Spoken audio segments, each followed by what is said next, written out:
vedare tinokuchingamidzai zvekare kune chimwe chirongwa pano pa Zim Facebook Secrets and Confessions. Tadzoka zvekare nemamwe messages. Regedzai tibva tapinda mumamessages edu atadzoka takakubatirai. Message yedu yekutanga yakamira sekudai so. Hanzi makadi zvenyu mukoma, ndinoda kureurura kuti ininiwo ndinodana nawo nevakadzi ava vane mari dzavo idzi dzamunoti mbinga. Izvi ndakazvitanga a very long time ago. Ndiri murume ane makore 37 years ekuberekwa. Mudzimai wangu iyewo ane makore 32 years ekuberekwa, saka nemudzimai wangu tava ne4 years kubva zvatakasangana tikabva tazotanga kugara tose. Vadzimai vakabva vazobatira pamuviri, tatova nekamwana kedu ende tigere nemwana wedu kunoku kuJoni. So pandakasangana namadam vainge vachishandawo muJoburg, then ndokubva ndazoti vange vachigara neni. Takati tati garei, then pane imwe customer yangu, umwe mukadzi uyo wandainge ndichidanana naye, yandaitoti iyi ndo mhene yangu. Mai ava muSouth African, so ivo vakabva vazoti vainge vava kuda kubva muprovince umu matainge tichigara muGauteng matakasangana. Vakabva vati vainge vachida kunogara kumuPumalanga, not the real province where I am staying. So vakazoti vava kugara kumuPumalanga, vakabva vazoti kwandiri uri kufanira kuti unge uchinditevera because I cannot travel to and from Pumalanga pose pandinenge ndichida kuti ndinge ndichisotewa. So ndakabva ndazoconvince madam nekudawo kwemari yandinobata. Madam vanotofungidzirawo kuti ndinotowanawo kamari katori bhoko basa, but what she does not know is that mari zhinji dzandinouya nadzo mumba imari dzandinopiwa dzematips. Ivo madam vanotongofungidzira kuti ndinoitawo basa reconsultation, but hakuna kuconsulta kwandinomboita. Ndinotongoita basa iroro iri rekuti ndinenge ndichitongofadza vakadzi ava vane varume vane mari dzavo, vanenge vava kusakwanisa kufadzwa nevarume vavo, vanobva vauya kwandiri vachitenga muviri wangu. Ndinotengesa muviri, I am a male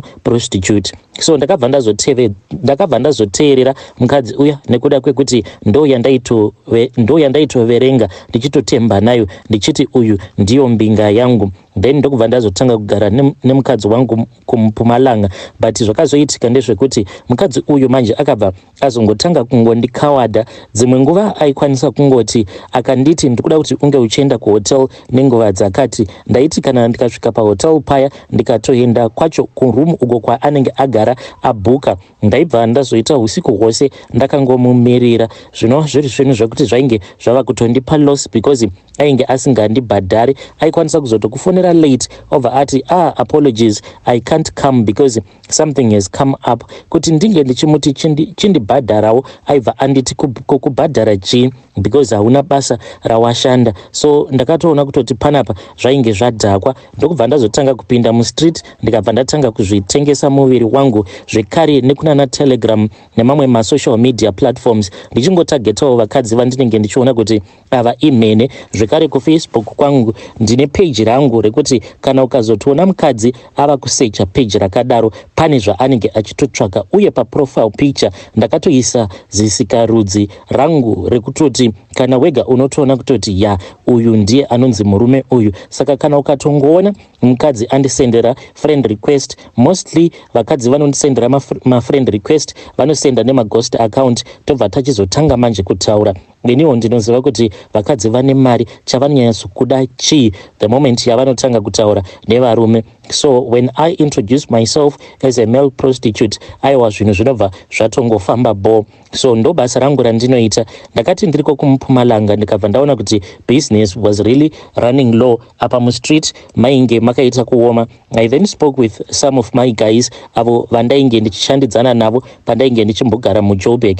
Vakabva vati dzoka kunosha. Ndo pandakabva ndazonyepera madam ndikabva ndati ndainge ndatransferwa zvekare. Madam vakambocomplaina, but ndikabva ndati aiwa pamuPumalanga padhuze neJoburg, I will be just traveling between Joburg and I will be traveling between Gauteng and muPumalanga.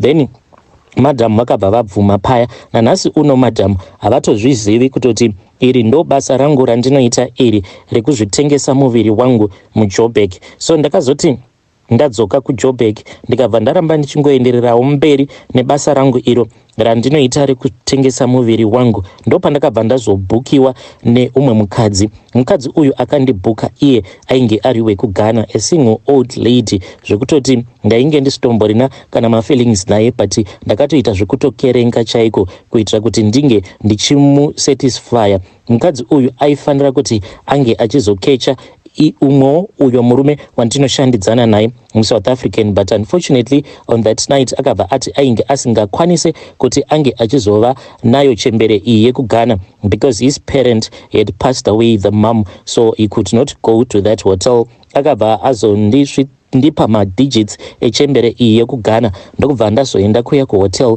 Ndichinosvika kuya ndakabva ndaona kuti chembere iyi yapera, kuzasi kwose uku kwainge kwakaita kuita white, but anyway ndakabva ndazongozviudza kuti basa ibasa. Ndokubva ndatanga kuipa massage zvose zvayainge ichida, uye nayo yaitorakidza kuti yainge ichinakirwa neizvo zvandainge ndakatakura. Takazoti tatanga kutamba mutambo wedu wepabonde, then chembere iyi yakabva yazongomuka ikabva yati yainge ichida kuenda kunorasa mvura. Yakabva yagara mutoilet muya for a very long time, zvekuti kana ndega ndakatoshamisika.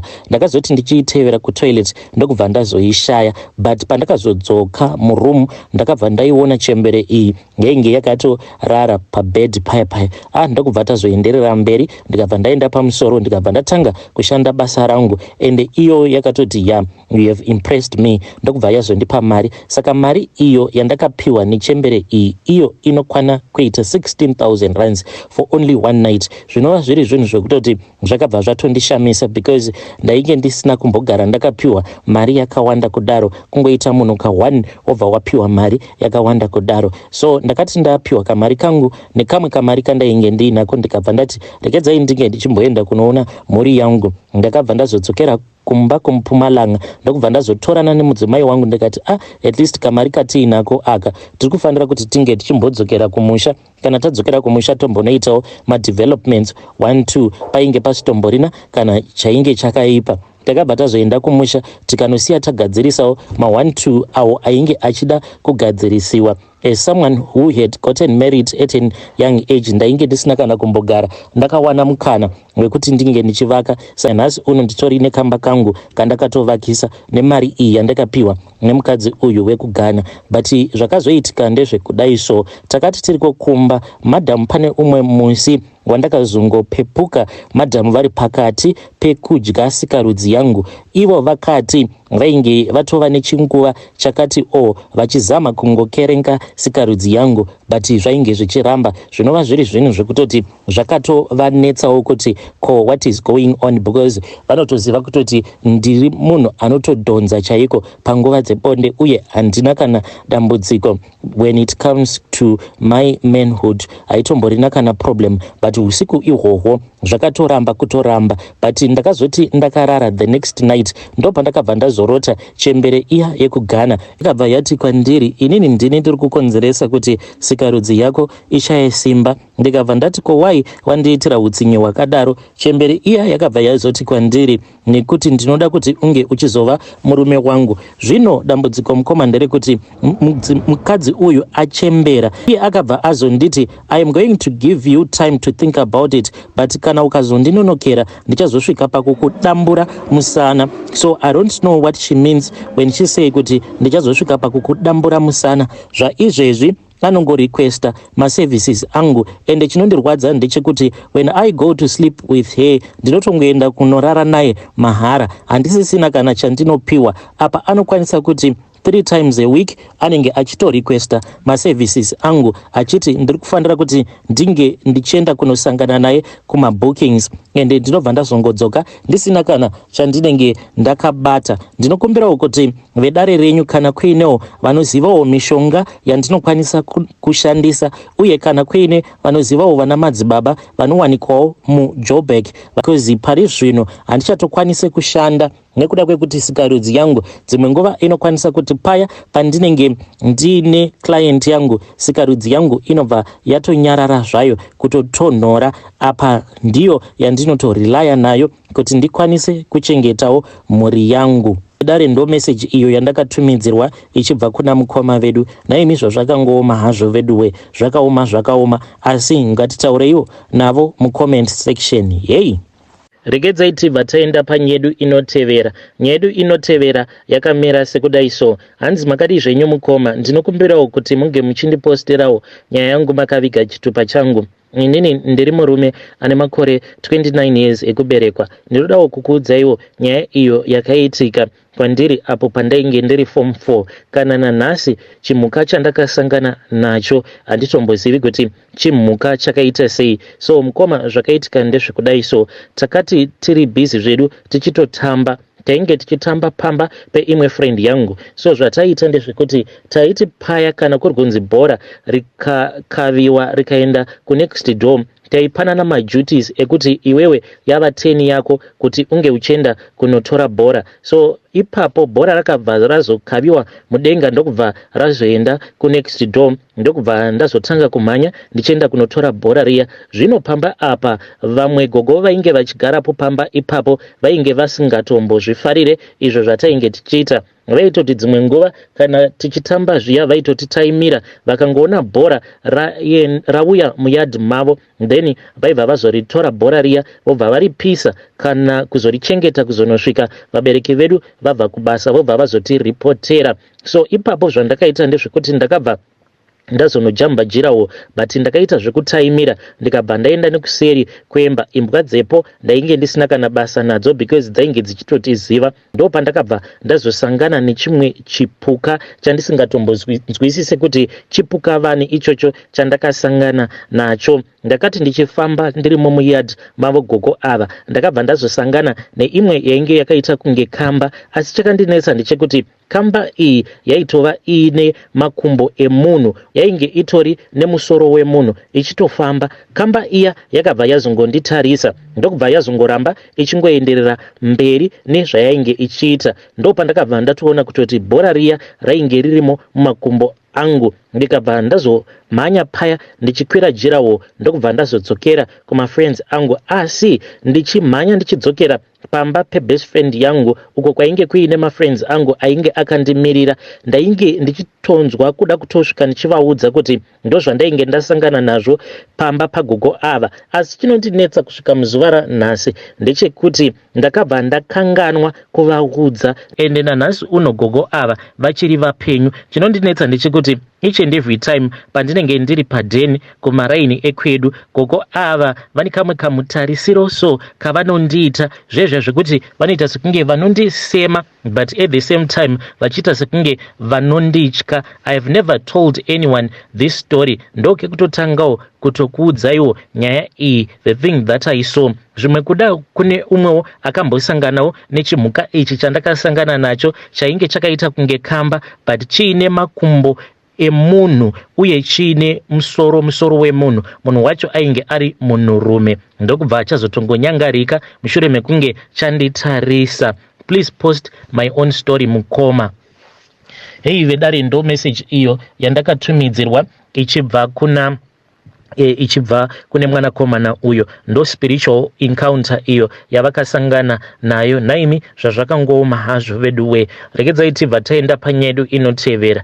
Nyedu inotevera yakamira sekudai so. Hanzi makadi zvenyu mukoma, ndinokumbirawo kuti munge muchindiposterawo nyaya yangu makaviga chitupa changu. Inini confession yangu yakamira sekudai so. Kana ndichiudzwa zvinonzi inini ndakatomboita imwe period in my life whereby ndainge ndichitopenga kutodya mumabhini. Hanzi ndakaita 3 good months ndichipenga ndisingabatiki. Hanzi ndainge ndiri very violent, but panguva yacho iyo yandinonzi ndakambopenga, I do not remember anything. And ndinongoti kana ndikambofunga nezvazvo ndinobva ndanzwa hana yangu ichirova kuti ko kana ndikangokaruka ndava kupenga chii chinozoitika kwandiri. So kati ndichingopedza kunyora O level yangu, then bamunini vakabva vazouya ndokubva vazonditora kumusha, ndikabva ndazotanga kuita basa rechigarden boy muHarare. Zvino ndakati ndomushandira murungu uyu, ainge aine mari dzake, but family yacho inoita sekunge inobva kuna naZambia ikoko. Ndo pandakabva ndazoona kuti murungu uyu